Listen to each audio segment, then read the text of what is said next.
निकाय चुनाव में बीजेपी ने बेहतरीन प्रदर्शन करते हुए ऐतिहासिक जीत दर्ज की तो सपा और बसपा औंधे मुंह गिरी। परिणाम आने के बाद अखिलेश यादव ने चुप्पी साध रखी थी, लेकिन अब उन्होंने चुनाव परिणामों पर प्रतिक्रिया दी और चुनाव में जीतने वाले सभी प्रत्याशियों को बधाई भी दी। इस मौके पर अखिलेश ने निर्दलियों और अन्य दलों का जिक्र किया। इसके साथ उन्होंने बीजेपी पर जुबानी हमला भी बोला। दरअसल अखिलेश यादव ने ट्वीट करते हुए लिखा कि सपा के सभी प्रत्याशियों व बीजेपी के खिलाफ लड़कर जीते सभी अन्य प्रत्याशियों को हार्दिक बधाई।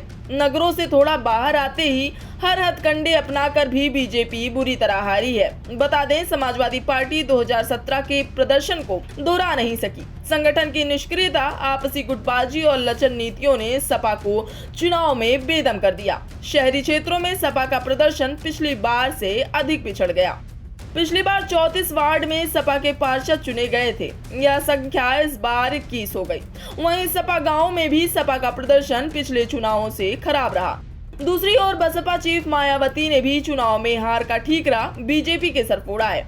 उन्होंने ट्वीट करते हुए लिखा कि निकाय चुनाव में बीजेपी के साम दाम दंड भेद आदि अनेक हथकंडों के इस्तेमाल के साथ ही साथ इनके द्वारा सरकारी मशीनरी के दुरुपयोग से बसपा चुप होकर बैठने वाली नहीं है, बल्कि वक्त आने पर इसका जवाब बीजेपी को जरूर मिलेगा। कई सिलसिलेवार ट्वीट करते हुए कहा कि अगर यह चुनाव भी मुक्त एवं निष्पक्ष होता तो नतीजों की तस्वीर कुछ और होती।